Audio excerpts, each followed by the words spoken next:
Alright, welcome back ladies and gentlemen to our final match for today. The winner of this is going to proceed into the finals tomorrow. And we'll have a sort of an advantage in terms of scouting out their opponents. Of course, the finals tomorrow will be a best of 3. Winner will represent Singapore, Malaysia, Indonesian server at FSL Elite later on this year. But for now, we are looking at the semi-finals and it's going to be the first pick Jarvan here. Are we even surprised at this point? I mean, it's Jarvan, man. It's just going to be the staple pick. We've seen it regardless of region throughout the entire qualifiers.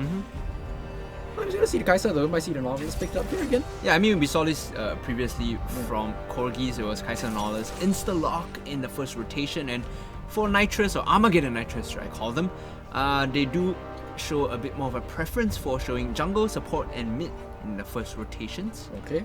Zyra can't open though, might be a decent answer to Kai'Sa Nautilus, but instead maybe it's Sivir Yuumi that they want. Please don't pick Rakan.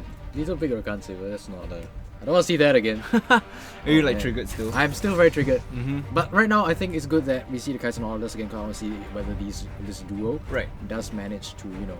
By the way, Malzahar has been banned out this game, so Chloe's not going to get that champion. Should be alright. This is great actually. Sivir Leona is a good answer towards Kai'Sa Nautilus, but it's sort of fighting fire to fire. Hard engage versus hard engage, and I think when it comes down to its execution based game. Yeah, I think so. But especially in the early levels, I think Kai'Sa Nautilus will have an advantage in damage. So it really does come down to whether or not this duo is able to, you know, find an early advantage through early engages. Yeah, for sure the level 2 all-in potential from Kai'Sa Nautilus is much higher because QW, I always talk you through this combo, right? Oh, Silas locked in. Okay. Yeah, but the combo that Nautilus has to apply Plasma Stack super quick is to Dredge Line, 1, auto, 2, W, auto attack. So you get 2 really quick, then you get reset, you get 2 Plasma Stacks off quickly, Kai'Sa Qs and autos you. It's more than enough damage to proc the passive and give you execute. So if you're not careful, there's a good deal of damage coming your way, especially if you ignite. Right, pinching the top lane pool once again. Goes to Jax. We've seen 2 bans for Jax today, including this one, but Jax not exactly a very strong top lane or a jungler in the current meta, so... I think what is super valuable now is Cannon actually, because you can see the AMGD.Knightress compositions coming together in the form of hard engage and area control, right? If you aren't careful, you actually might run into a situation whereby they pick the Cannon, so they get lane power topside. On blue, Cannon's great. And they have the ability to team fight you pretty impressively as well. Alright, gonna look out for the Cannon. Oh, as you say that, Cannon hovered. Yeah, they need to take away the Cannon here, there's no choice, So they take away the Cannon here. What's left open in response? Gnar's not bad. Nowadays, Gnar into Cannon is a decent matchup, but once again, it's a pilot-based matchup. Jace? Jace wouldn't fit their composition so well because Jace you're playing 1-4 and the rest of your comp can't really supplement the Jace. If you're playing Jace, I would recommend Jace Sejuani and then don't play the Leona. But Aatrox might work as well. Of course, he does bring that sort of flanking style damage with the Qs coming in, but overall it does fit the pattern of this composition. It's just that it's a bit weak in the side lanes if Cannon gets slightly ahead. Alright, we finally see your favorite Aatrox coming in. We're going to be pronouncing all sorts of ways, ladies and gentlemen. Just prepare your ears, it's the last game. We're going to have some fun with this, right? Okay. We do see this. Ooh, Syndra. Alright, buff Syndra. This is exciting because we saw changes to Syndra's numbers recently, and I should play her in solo queue. It's really good. It is really good. Didn't you actually play in solo queue? Was what 2 days ago? 10 and 5. Okay, to be fair, my mid laner, my jungler was not warding. Okay, that was really bad. I was like, ugh, it was actually so bad. Yeah. All right, and we do finally see the Kiana. Yeah. So, Kiana should be what? Mid lane for sure. Yeah. Alright, okay, cool. So Kiana is actually a hard counter to Syndra. That was the match I was playing into, by the way. Right, okay. Yeah, it's actually super painful when you play into this matchup because the moment you blow your Scare of the Week, Kiana has a ticket to all-in you, right? The danger there is if you do connect, you can all-in Kiana very quickly. So the potential to lock in your kills against Kiana is very 50-50. It's whether you hit E or not. In hindsight, what is super important here is vision. If Jarvan doesn't control the vision for Syndra, you actually lose so poorly because anytime you walk out lane, you die. Yeah, 100% agree. It's not even in laning phase. I think across the entire game, you have to have good vision control to spot out this Kiana. We've seen across multiple regions that if Kiana comes out of brush undetected and she's, you know, even remotely ahead, she can be a devastating damage. Let me share my experience with you in this solo queue game. Played Syndra, My jungler bought 3 control wards the whole game. I was like, nah, this not gonna work. And then we had no vision whatsoever the rest of the game. I was like, yeah, this is... And then every time I was roaming out of lane, same issue. Kiana's waiting in a brush, she hops over the wall, supreme display of talent into the wall, and then she picks you off with the WQ. So the threat is there, right? You just have to be super careful about whether the vision is controlled properly. Yeah. Very interested to see Kiana. I think this is the first competitive game that I've seen Kiana. Like For actual FSL, casting right. For FSL, Right, yeah, correct. So, yeah. Overall, there was the option for them to flex Kiana and Silas between mid and jungle as well. But I think Silas jungle does deal with the duos against Jarvan better than Kiana when you talk about these extended traits, because Silas is going to go Conqueror and so is Jarvan. So you can 1v1 pretty well, but Kiana no way. You go Electrocute, you burst him down, you try your best to chip him out, but in the end, in extended traits, Kiana does not function well against Jarvan when it comes to competing for territory and vision. Yeah, I'm pretty sure Kiana also does better in the Syndra than Silas does, so... Yeah. Your Well, dash is more instant Mhm. as compared to Abscon and Apprehend. When Silas uses the E, that's like your signal to create a sphere and prepare the angle to scatter the weak. So of course, Silas's gap closer is a lot more telegraphed. Overall, though, I think if we look at team compositions right now, if you're on the side of Nitrous, you are okay going for the 1-4. I mean, you have the Aatrox, obviously, that's one win condition that you have. Yeah, so the Aatrox is great if you can get him a hit. Yep. This matchup is Cannon favored for the most part up till you burn the flash. The moment Cannon loses flash or Aatrox is slightly ahead, that's when the tables turn. We have seen that, like, competent Aatroxes into these range matchups. I think last time it was a Karma. He's okay just walking up, Right. and, just whacking you repeatedly. So if this Aatrox is, does manage to get a bit of an advantage, Right. I think Cannon is going to be in a world of hurt. The reason why I prefer Cannon Blue than Cannon Red, I'm talking about sides here, by the way, is because Cannon on Red, to punish or at least poke out the Aatrox, you most of the time have to poke him under the turret, which means that you have to extend past the river and extend past the Tri-Brush. Very easy for Jarvan to path red, blue, come up and gank you from there, right? So for the early parts and for the most parts of the game, if you're extending past river as Cannon on red, you will almost always get caught. Whereas on blue, you only have to worry about the river if you are playing against them. So honestly, Cannon on red, not as valuable at bullying out the Aatrox as I would like. And if Aatrox manages to blow the flash or Jarvan comes up and blows the flash, then matchup switches on its head. It's going to be a little bit difficult, I think, over the course of this entire day. Jarvan, we have seen that in this region, especially Jarvan, is okay with, going in for these repeated spam ganks. Yeah. So if he's able to get this cannon a hit, put down this cannon, Aatrox is going to definitely have an advantage up there. Yeah, that makes sense. At this point, we are waiting to go into the loading screen. And in terms of keystones, I feel like I'm not going to be all too surprised. It's going to be Conquer for the Silas in terms of options, right? We only have Conquer for the Silas, probably not Aftershock. Everything else should be the same. Jarvan this time though going for the Electrocute once more. It's starting to become a bit of a tournament flavor here coming through. Both supports with Aftershock. Yeah, really nothing that stands out to me. Yep, just standard keystones across the board. We can see the loading screen. I don't think now you can see the loading screen. Right, wonderful. Importantly, Kiana, if you realize before we turned off the loading screen and got into game, she went for Inspire Secondary Tree. Okay. So she wants the sustain from the biscuits as well as most likely the Time Warp Tonic coming in.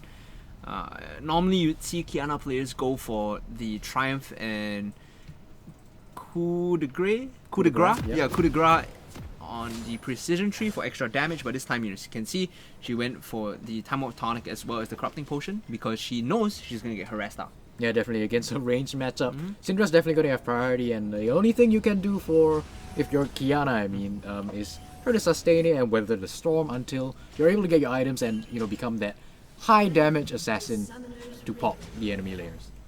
I want to see what she started. Oh, she started Q instead. Okay, interesting, because normally if you start W, you get a bit more mobility and you get a bonus attack speed, which helps you push the wave and get cheese a level 2 as compared to the Syndra. So surprised that she would go for the Q instead. Maybe she's just scared that she's going to get zoned away from the wave. Right, fair. Just a bit of a standard start at the moment. Not much action to be had. We're actually not going to see, I don't think, the wards, the high pressure wards coming in in the enemy junglers each. So it's going to be lack of information once again, like in the previous game.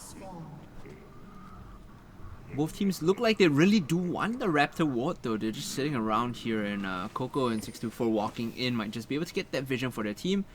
Do they brute force this is the question, because the moment you see two members there and you walk up to try and get a ward, they might actually just stand their ground and try to burst you out. Like I said, standing their ground, it's going to be Sirra that gets a bit of damage done early on, and the red buff is going to be started up, so they will get a ward on the Raptors here, I believe, and the opposite is true as well. Oh, hold on, no, sorry, no ward on the Raptors, but they did get one on the opponent's side. They sorry, what? No, they both get the wards on the Raptors. Oh, right, yeah, no, it's very deep in here. Right, Didn't see that. So, alright, so both junglers should have information right now since Cannon did. Oh no, Cannon faked out. Yeah, Cannon faked out at the start, so. Alright. The only time the junglers will be seen is if they move over to their own Raptors at this point, which is very likely if you are Silas, you do want to clear the Raptors early.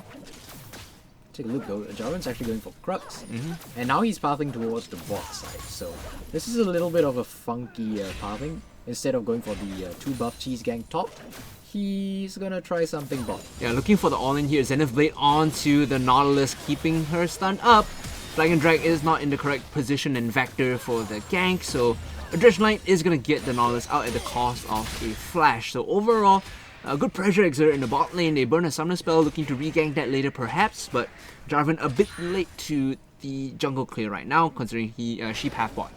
Yeah, good pressure. Now Jarvan is, significantly behind in mana, so that's something she has to be aware of. Probably just going to go for the blue buff to remedy the situation. Already using one charge of the Corrupting Potion in the mid lane. 624 on this Kiana has to be careful about her positioning. The standard combo, of course, is to get the water element on your Terraform and EQ, and then Terraform into the mountain or walls or what have you, and then proc that as well for the full chain of damage, because then you land a root as well as bonus damage on missing health, which are great hand in hand. Okay, we're gonna see both junglers sort of meet in the top side. Probably gonna contest the Scuttle Crab for a little bit. Jarvan shouldn't be here though, because the smite is not available for both of them, but one camp ahead is the hold on here, going on to the Kiana. The great chain CC through, and she's going in for the root as well. The barrier is gonna keep Syndra alive, but the first blood going the way of the Silas as the pot is ticking, and this is the Dragonlance for the kill. They're looking for the stun though. W is not available for 626 to get the kill, so a grudge match here will go the way of the mid lane as well as the jungle.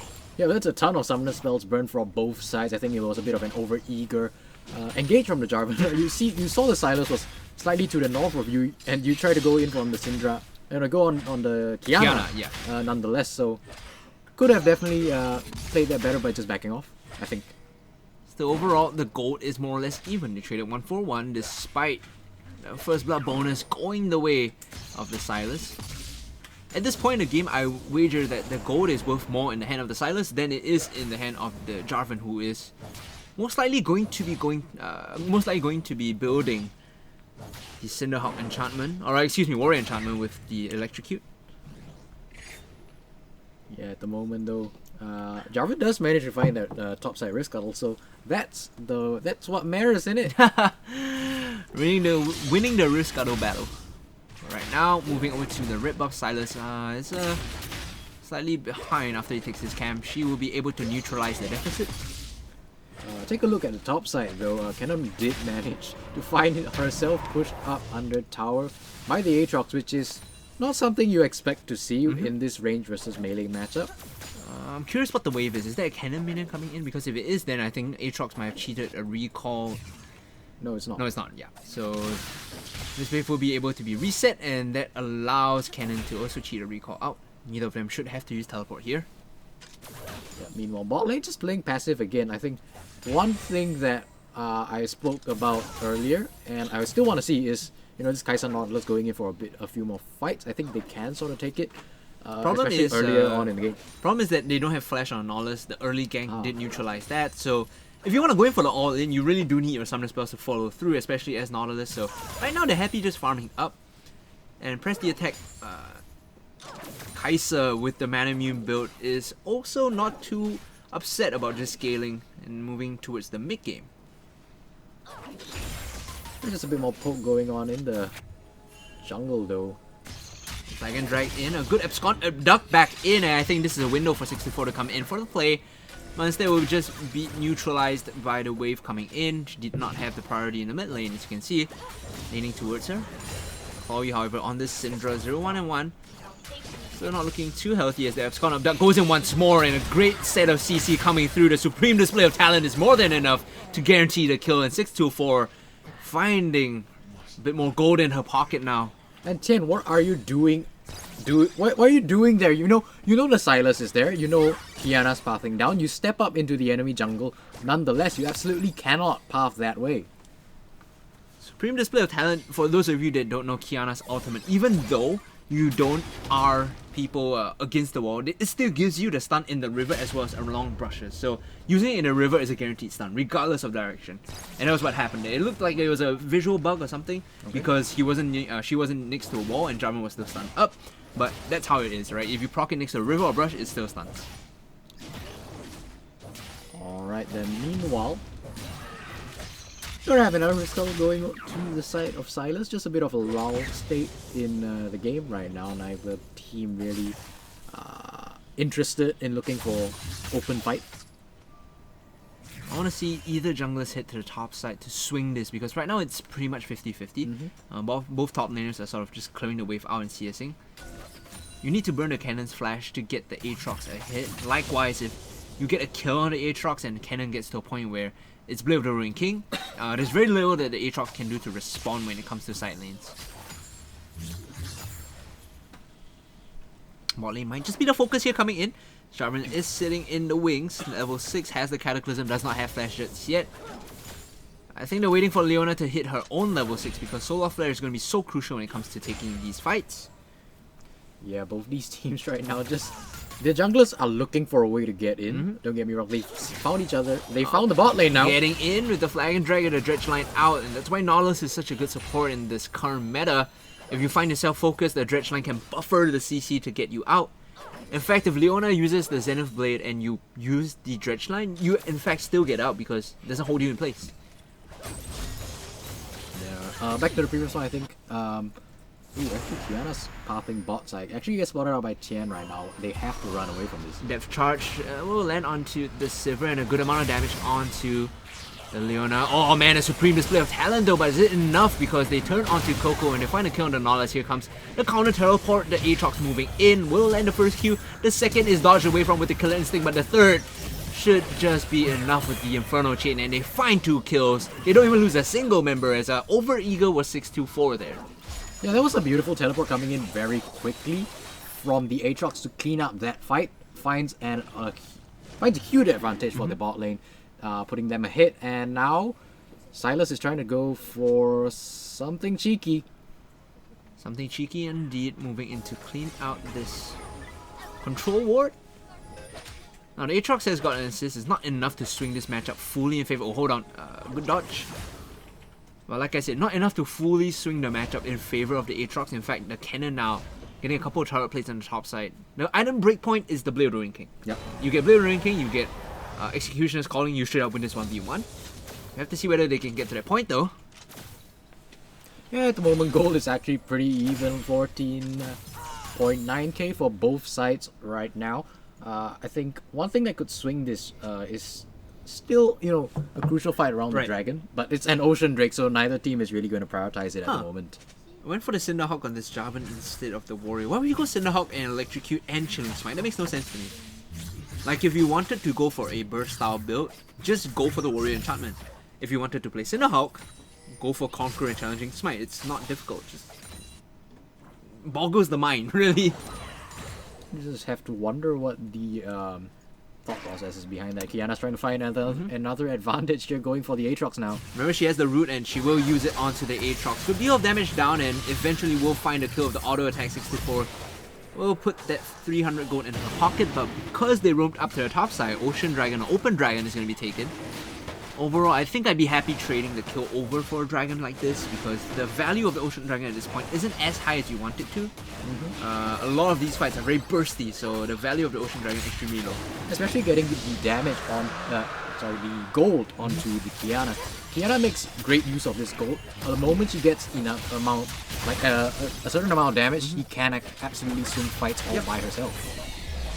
Rift Herald will go the way of Silas here, but instead choosing to save the activation of Shelly. There is still 3 minutes on turret plates, and it's going to be Chen Migi as well as Tenshiri who is going to be going out the turret plates here. Yeah, just a brief siege on the bot side. Not going to be able to find a turret, but we'll find 3 turret plating. That's a lot of gold going to the 3 members of a Nitrous. This is a bit of a race now. The problem here is I don't think they will be able to claim the mid-tier 1, especially with Corgi coming back to clean the wave like that, right? They go all in onto the Syndra, though might have been a small mistake as she pops the barrier preemptively and the flash as well. The all in onto the Kiana, and that's what we were talking about. When you overreach, the unleashed power is enough to keep you in check, and with them trying to dive the Syndra, bot is going to go the way of the jungle and bot lane duo. Yeah, absolutely no reason for them to dive that Syndra at the moment. Maybe just a bit too over-eager, trying to get the Rift Herald to take more than a couple turret platings, but they end up diving on the secondary turret, pays with their lives. I think there was a bounty there as well that went the way of Corgi, so Syndra, despite having a lackluster laning phase, still looking pretty good. That does mean first turret gold is going to go over to the side of Nitrous as well, beginning to pull away with the gold advantage, 1k, 1.5k. Not just the gold advantage, but the item breakpoints as well. Take a look at from jungle all the way down, Luden's Echo to a non-completed core item on a Kiana, Essence Reaver to a non-completed Manamune, and well, Leona has Mobies as well, but the fact of the matter is she is very close to the convergence, Zeke's convergence on her first core. So overall, when you look at what this gold means, it means that there is a power window now for Nitrous to make the fights happen and make them happen successfully. Oh, hold on, Sivir getting caught out. It's gonna duck. We'll bring her in, Kingslayer in, and the Killer Instinct as well. But it's a poor position to be fighting in. I told you guys, the power breakpoints is a window for them to take this, and they will be going in to pick up 2 kills. The third not available as Silas streams away, having used the flash. Power breakpoints indeed. You know, Essence Reaver against a pickaxe and a tier is not gonna do much for the Kai'Sa, so Sivir definitely, even though she is a late game AD carry, is definitely in the lead in terms of damage at this point in game. Coming in, the Jarvan is going to use the Demacian standard to give additional attack speed over. And Demolish should be enough for them to get multiple plates here. There's 20 seconds left. It's a race to get the last plate, but I think they should cross the finish line with a bit more time to spare. Alright, 10 seconds. Are they gonna get it? Doesn't matter. They already got a plate. It doesn't matter. Yeah. Doesn't the last one give you a plate as well? I don't think so. I want to say. Oh, okay. Yeah. Right. There you go. All right. Okay. But that's a lot of damage. No, that's a lot of gold going to Nitrous. 4k now in 3.5k in the lead. Definitely in the driver's seat this early on in the game. And take a look at the bot lane. Now the Aatrox is getting bullied out. This is the power break point we're talking about, where Kennen can start to abuse this and zone him away, because in terms of the active as well as the stuns coming in, there's so much CC that the Aatrox can't really deal with in this bot side. Trying to go in for the trades, but immediately Lightning rushes out of the Infernal Chains, and this is what we're talking about now. Sustaining back to full because of the Blade of the Ring King. Yeah, very slippery Kennen, able to just walk out and keep herself topped up for the next fight. And this just doesn't get any better. The moment Executioner's calling is hit, the Aatrox basically can't trade anymore.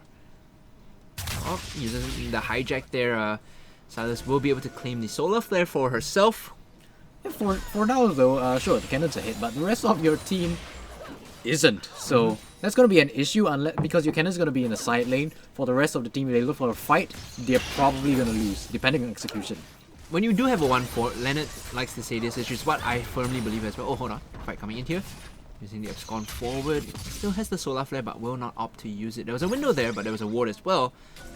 So not choosing to stick around and take that fight. But like I said, when you have a 1-4, you don't have to handshake fights. All you have to do is just back off. But against this Leona Jarvan, it's a bit tricky when you want to back off and disengage. Sometimes you're forced into poor positions. You can't play in chokes. Alright, Deja Vu as Kian walks back into the place where she first died. Not gonna get engaged on this time, just gonna walk in and walk back out without any issue. Vladimir finally completed for the Kai'Sa earlier. So this is a timing window now. It's not so much a goal window, it's a timing window. How quickly can she charge that up? Because she's gonna need that evolve on the Manamune to Murmana before she starts dealing significant amounts of damage. Alright, 7th Wind Drake of the day. Gonna make a Typhoon Drake, like you say, Yeah. you know? I like how you're counting the amount of Cloud Drakes in this game. Or not game, it's like In the whole today, day. yeah. Yes. 2 dragons in the pocket of AMGD.Knightress. So they're looking to just play ping pong and collect the waves, but the difficult part, as you can see, they now sent the Syndra to deal with the cannon. They sent Aatrox to the other lane because they know there's no way Aatrox can sit in the same lane as cannon and try to push. Yeah, and now we continue the power trough really. I mean, Kai'Sa now with the mana unit isn't actually going to be dealing as much damage as she would like to. Meanwhile, Qiyana is still sitting on those uncompleted items, so... Yeah, has to back to get the Dust Blade real soon, otherwise she's going to be... falling off in... Not just falling off, but I feel like useless is the best word here in team fights. She's definitely been pretty useless for the past few minutes. I mean, for a teamfight assassin, it's not exactly ideal if you can't look for teamfights. Yeah, 100% true. I mean, she has to come in with like that game-changing out, right? It has to be impactful, and right now she's not at the point yet where she can find 1-2 members off the map just by using her ult. Alright, for the moment though, Cannon is pushed back into her side of the map, so Syndra is free to roam up towards the mid lane. I need to credit Nitrous for their lane assignments right now. They have a good understanding of what works and what doesn't. On Hunt being used, this is them forcing the fight onto the Nautilus Coco, now having to flash away. Final Q from Corgi is going to secure the kill, and that was Unleash Power used to chunk out the Nautilus. So this is a window you have to respect. Sometimes in these chokes, it's very easy for your opponents to force against you. You don't necessarily have to handshake into it, you just get picked off. Because there really is no area for you to run and disengage into. Yep, actually we have to give credit to Nitrous here for the amazing vision control they had set up in that river. Coco was trying to face check it, but unfortunately ran straight into a Syndra. Here comes the Aatrox though, looking to clear out the Raptor camp and get some gold for herself. Good deal of damage down. Have to be careful about the inside track flank though from the Aatrox, because if they get an angle in and you extend past that sort of entry into the jungle, it's going to be very deadly with the Aatrox flank. Yep, now with the tier 1 mid tower going to the side of Nitrous though, they definitely have more space to work with now, sieging onto the tier 2 actually. Good deal of damage now, chipping a lot of the members of Corgi's out. Dust Blade finally completed on the Qiyana, so 624 hits a first core item breakpoint. I don't even count TM as item, it is to be honest. Just for wave clear. Yeah, it's just for wave clear. It's a wave clear item, right? But at this point, you have the Dust Blade, but the question is whether or not it's too late, because you've fallen behind so far in the previous few minutes, wondering whether or not this Dust Blade is actually going to make a difference in terms of damage, whether or not Qiyana is actually going to need an item and a half more to get going. If you can get an angle in, you can definitely still assassinate the Sivir, right? Tainy's ability to kite is limited to just her movements on the hunt. If you come in from an angle, you flank her and then you use the supreme display of talent, actually you can still find the assassination there. It's all about the pilot when it comes to these sort of assassins, whether you can move in correctly with the right angles. Alright, we're beginning to see Nitrous move up their vision line into the enemy jungle. A bit of credit there. I think we've seen throughout the day Nitrous has been pretty good in terms of jungle control. Yeah. Vision control. Not just that, but their macro play, the lane assignments have been quite surprising to me as well. The fact that they understood, okay, we can't put Aatrox in the same way as Cannon anymore, let's send Syndra there.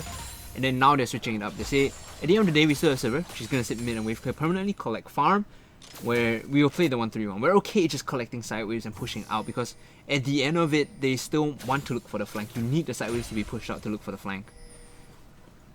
Well, I mean, they do send the Aatrox back to deal with the cannon for a little while, so there is that. Reason being that you don't want to send the Syndra to bot lane without teleport. She has barrier, and if Baron is started up, there's no way she can join the fight. So the only person available at this moment to play on the bot side is going to be the Aatrox. That's a good point. No Baron though, they're just going to siege up towards the mid lane turret. Once again, probably not going to find much more than chip damage. Why Guinsoo's over Executioners? That means that you don't have the capacity to duel out against the Aatrox. I think this is a misplay or misbuy coming in from the cannon here. You definitely need the Executioners to put the pressure down on the Aatrox. Otherwise, she'll be content just walking up and using her Q to clear the waves and matching your wave clear, in fact.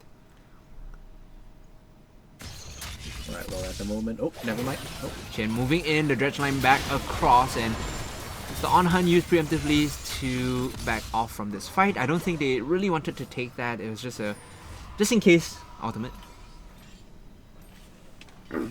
Just preventing a Nitrous from pushing up once again. Just another bit of a lull state as, you know, they just try to contest for this tower. Not many other objectives going on except for this dragon, so they do back off and take it, but...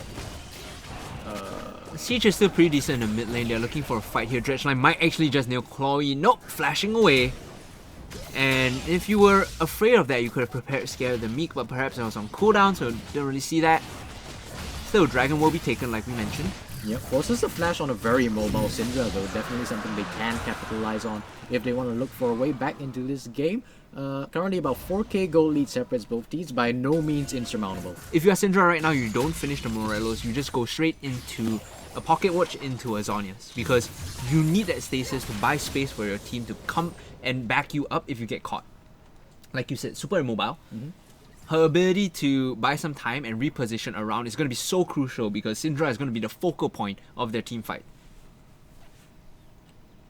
100% agree. You need that Zhonya's so that you can stay alive when they jump on you. Yeah. For now though, we do see both teams just sort of centering their vision control around the Baron. Not much action to speak of across the map.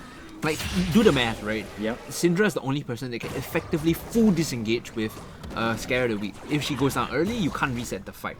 So you need to be able to buy space for her so that she can use her Q and E to knock people back and reset the fight. Or even in a worst case scenario, preemptively unleash power and E everyone away to sort of buy space for your ADC. At the moment though, we actually don't see much vision control from the side of Corgis at all really. I think that's something they have to invest in. Never mind, we see a fight in this. Find a mid lane dredge line in onto the Jarvan, not very tanky, remember, and now the stasis will be down for the Silas. A good deal of damage onto the Nautilus though, as here comes Cannon with the flank. A good multiple men slicing Maelstrom will force away the Sivir as well as the Leona, but the AD Cannon is just too much damage for the rest of the team to handle. Here comes Chloe looking for the kill though. Kiana in a very precarious position will be backing off, and the Aatrox though was chunked out there and attempting to teleport over, did get stunned up and CC'd out. So 626 was the one that completed the teleport and impacted that fight. Yeah, 626 with a great flank with a huge 3-man ultimate able to impact that fight very effectively, manages to find the kill onto the Sivir, who is exactly who you want to get, exactly who you want to kill in these fights. Right, like I was saying, you know, Sivir's only way out is on the hunt and literally running. Right, if you can come in with a flank either on Kiana, either on Cannon, there's a way back into this game. And I tell a lie, Cannon didn't even use the teleport, so there's additional danger now. If they find a flanking teleport on Cannon, you lose the fight just straight up. Ah, she completed the Morelos. Okay, I mean, Morelos isn't a bad item, right? It's a bad item when you don't need to deny healing. There's no one on the side of Corgis that actually do meaningful healing apart from the Silas, but at that point it's like a moot point already. There's no reason for you to get Morelos just to deny Kingslayer's healing. You need the sustain, not sustain, excuse me, you need the stasis, you need the extra time available to reposition. Because right now you can see she's just playing so far behind, she doesn't want to get caught out, and if you want to play Syndra to help your team, you really do have to position a bit forward to help them reset the fight with ease. Good point, agree with you. I think next thing here, so you completed your item, maybe you should definitely go for the Zhonya's now that you have nothing else to complete. If you're Nitrous right now, you wait out the Solar Flare on Silas. You don't want to take a fight with the ultimate up. It's a bit too much danger, right? The fact that Silas can lock you down together with the supreme display of talent from Kiana. So you back off. You play safe. Here's my gripe though. Take a look at the bot lane, 0-2 and 0-4. In the previous game, we did point out that they weren't able to capitalize on, you know, a potential lead that they could have had. I'm beginning to question whether these Corgis bot lane are actually I'm not trying to flame them, but they're good enough to they're not executing the Kai'Sa and all this properly. I think I agree with you. Oh, great stun there. That's what you're looking for. Oh, could have gone in for the play if there was more people there. If the Leona was ready to handshake that fight, I think they would have gone all in. 100%, but as it stands, Leona was a little too far for them to reliably engage. I think the correct move was to in fact disengage there. Solar Flare still up for Silas. This is a window they can abuse. Walking forward though, not the best idea. There are 4 members here and On Hunt has been used immediately. Supreme Display of Talent is not going to do anything as the Solar Flare is going to nick Kiana right in the face. I say that Kiana, it's the Kai'Sa that goes down. And here comes the Unleashed Power, here comes the triple kill and face checking into that Tribush. What were you thinking? Yep, Kai'Sa's ultimate even expended there, trying to get herself over the wall, but ends up failing. That's a huge 4 for nothing. And it's going to be Baron going over the Knightress. I'm not exactly sure what they were thinking. There was a control ward in, and even then, I think Miggy on the Leona, or I can't remember who exactly, was using the sweeper to ensure that there was no one inside. It was so weird for them to just walk up and check that. Especially when you have a Kai'Sa who can W the brush. I don't get it. I mean, maybe they just weren't expecting that many people to be on that top side. So it's a very successful Fnatic push coming in from the side of Knightress. I think one issue that did happen was Silas missing the Solar Flare and the hijack. So, yeah. That's the thing though, if the hijack Solar Flare is going to time out soon, might as well just use it on a brush. If you see someone there, you then handshake that fight. If there's no one inside, fine. The ultimate is going to expire anyway. I can't see the logic of just walking in and literally face checking, especially when it's this late in the game and Baron is at stake. Yep. It's a bit of a questionable play, I guess. Nothing we can really do to explain it. Next dragon is going to be Ocean. So double Ocean, double Cloud here. Not the best combat stats that you want, but still decent enough when it counts. The third Ocean might just be what they need. As what's it gonna be? Another Ocean? Yeah, yeah. Woo! There's a fuse bet, man. Yeah. RNG isn't with us today, my friends. Yeah. A bit unfortunate, but nevertheless, like I said, Dragon's the Dragon. It still gives you Infernal Power, not Infernal rather, Elder Power. Yeah. Elder Power, that's a name, that's a good name for a band. For like what, 90-year-olds playing electric guitars? Yes. Okay, wonderful. Meanwhile, Kai'Sa has actually completed the mana mune, Okay. so She's I know very, Mirror Mana. yeah, she's very far behind on the item curve though. Looking for a Nashor's Tooth right now as opposed to her counterpart who has already completed 3 core items and is looking for the 4th. Yeah, she's about like 50 CS behind Sivir, so Sivir right now definitely on the stronger foot. I don't see any way for this Kai'Sa to come back into this game without substantial farm. The BF Sword should be moving into a Bloodthirster here for Taney. I believe you need the buffer in terms of lifesteal, shields coming through on the Bloodthirster to buy yourself some time. Really. The assassination is really deadly, but the shield gives you a bit more space and then you can start to lifesteal back up if you're kiting properly. Oh, meanwhile, there you go. No Executioner's calling? You're gonna get dunked, my friend. There's Death Dance available on the Aatrox. Called it. Yeah. Oh, here we go again. Waiting for the all-in onto Claw. Yeah, a good deal of damage still, but like I said, if you don't hit the Scare of the week, it's very simple for the Kiana to go all-in onto you. Meanwhile, just buy some space on the top side because even though they lose the Syndra, the Baron up minions are still shoving in.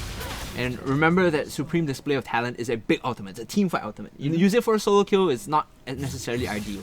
Yeah, you end up stopping one push in the mid lane, but you do end up losing 2 turrets, one in the top side, one in the bot side. Aatrox doing very well to know her power, able to counter the cannon's pressure.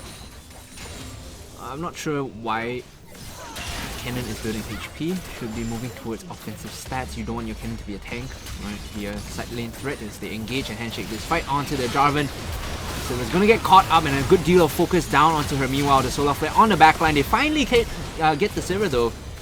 It's a 6-2-4 coming with the flank. Meanwhile, Aatrox and Cannon are dueling this one out. I think that Jarvan should be going down here as the last Q comes in, but a good flag and drag out buys the space. So they managed to split the focus and only lose a single member there in that poorly engaged fight. Yep, ends up finding a kill onto the Sivir, causing the rest of Nitrous to run away from the fight. Don't really want to take it without ADC, especially when ADC is the main source of damage this late in the game. Aatrox is going to start steamrolling soon. There is no healing reduction coming through, no grievous wounds at all. Literally no one on the composition has grievous wounds. Yep, 100%. You have to start itemizing to counter this Aatrox, or else he's just gonna roll over your team. Like literally, World Ender alone is okay, good enough healing. And then you add in Death Stance. There is another set of problems coming through. And I'm starting to call into question the itemization choices of the Kennen. I think there's some work that can be done in her item choices. Like sure, Guinsu's Blade Orange King is fine. Then your next item has to be Executioners to deal with this, not the Frozen Mallet. The slow is literally minimal on a ranged champion. Yeah, just a bit questionable. I'm actually not sure what this Kennen is trying. This to is do. like a greed sort of buy. So you're saying I'm going to be able to kite you mechanically, like I'll out micro you, right? And you won't be able to get close enough for me to deal damage. However, if you get flanked by the Aatrox, there's nothing that the Frozen Mallet would do for you. He, or rather she in this case, is going to dunk you down. Well, additional HP is certainly going to help the Kennen stay alive. Should she look for another flank to put out another crucial ultimate? Yeah, look at the bot lane, look at the bot lane. It's getting shoved up now. They're going to take this duo and there you go. Alright. Jay completed as well. So even though she has Frozen Mallet, there's literally nothing she can do to counter this wave being pushed in because Aatrox just walks up. Just like that. And then you're forced to give the wave prio over and just give the space over. Hold on here, Flag and Drag in. They will find Coco and get the kill. Meanwhile, Solar Flare will be evaded away from. Kai'Sa evolving her W in the base is not necessarily the best idea as Qiyana moves in, looking for the supreme display of talent. I believe the ultimate is up. She needs an angle in if she can find it, but no, they're just gonna concede the top inhibitor and the mid inhibitor as well. 6-6 now, looking for an angle on the Slicing Maelstrom as well, but once again rolling over and playing dead. Oh, good deal of damage down, all in coming through the stat check. Not enough, and now both teams are just on the hunt for each other's blood here. Looking to disengage 6-6, burning the flash out.